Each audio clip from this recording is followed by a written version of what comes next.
Question number 1 solve करें हम from exercise 5B से।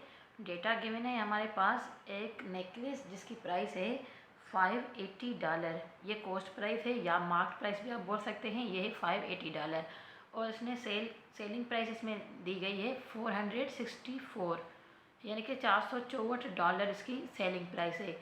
तो हमने फाइंड करना है कि इसको कितना डिस्काउंट दिया गया है, कितना परसेंट डिस्काउंट दिया गया है। तो डिस्काउंट परसेंट भी कह सकते हैं हम इसको, या फिर हम सेम अच्छा ये डिस्काउंट परसेंट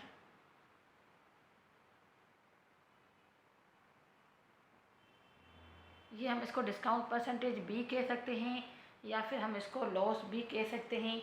तो ये इसका एक फार्मूला है। अकॉर्डिंग दैट आपने जो है ये अपने फार्मूला जहन में रखना है कि ये हमारा जो फार्मूला है यही हमारा परसेंटेज फाइंड आउट करने का है। ये यहाँ पे हम लिख सकते हैं प्रॉफिट। फार्मूला कुछ इस तरह से था हमारा, profit percentage is equal to profit, जो भी उसको प्रॉफिट हुआ है वो, अवर कॉस्ट प्राइस जो उसकी ओरिजिनल प्राइस थी, और मल्टीप्लाई बाय 100। ये था इसका फार्मूला। तो यहाँ पे तो हमें फाइंड करना है प्रॉफिट परसेंटेज, लेकिन यही फार्मूला सेम हमारा यूज़ होता है लॉस परसेंटेज, यानी कि लॉस्ट जो भी हमारा हुआ है तो हम यहाँ पे इसको लॉस्ट भी कह सकते हैं या फिर हम इसको डिस्काउंट भी कह सकते हैं। तो डिस्काउंट और लॉस या प्रॉफिट तीनों के लिए फार्मूला ये एक ही यूज़ हो जाएगा।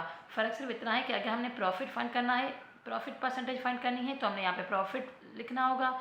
लॉस परसेंटेज हमने फाइंड करनी है तो यहाँ पे हमारी लॉस्ट जो हुआ है वो लिखना होगा। और अगर हमने डिस्काउंट परसेंटेज फाइंड करनी है तो हमें यहाँ पे जितना डिस्काउंट उसको हुआ है वो लिखना होगा।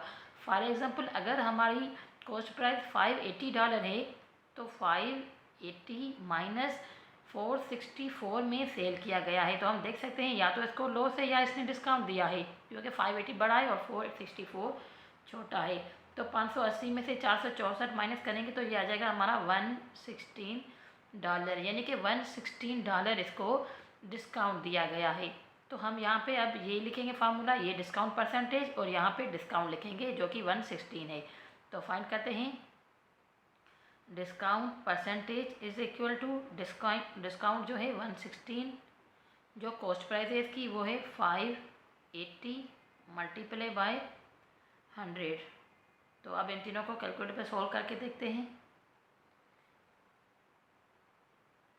ये आ रहा है हमारा 20 इज इक्वल टू 20। आप यहीं पे भी सॉल्व कर सकते हैं लेकिन थोड़ा डिफिकल्ट हो रहा है तो मैंने यहाँ पे कर दिया है 20। तो मतलब 20%, तो 20% डिस्काउंट पे ये सेल किया गया है। अब इसी का देखते हैं 5B का क्वेश्चन नंबर 2। क्वेश्चन नंबर 2 इसी का देख रहे हैं हम, जिसमें हमारे पास डेटा गिवन है the market price of a folding table is, market price यानी कि जो कॉस्ट प्राइस भी होती है मार्केट प्राइस भी होती है, सेम आप लिख सकते हैं जो कि उस पर लिखी हुई होती है। तो ये है $45, मतलब $45 इसकी मार्केट प्राइस है। अब उसमें 12% का डिस्काउंट दिया जा रहा है। डिस्काउंट परसेंटेज हमारे पास अब आ गई है, जहाँ इस क्वेश्चन में हमने डिस्काउंट परसेंटेज फाइंड करनी थी, लेकिन यहाँ पे हमारे पास डिस्काउंट परसेंटेज आ चुकी है 12%। अब हमने फाइंड करना है सेल प्राइस, यानी कि 45%। अगर हम इसको 45 वाली चीज़ को हम 12% डिस्काउंट के साथ बेच रहे हैं तो सेलिंग प्राइस क्या होगी। तो सबसे पहले हम देखते हैं कि 45 का 12% बनता कितना है। तो सिंपल है वेरी, 45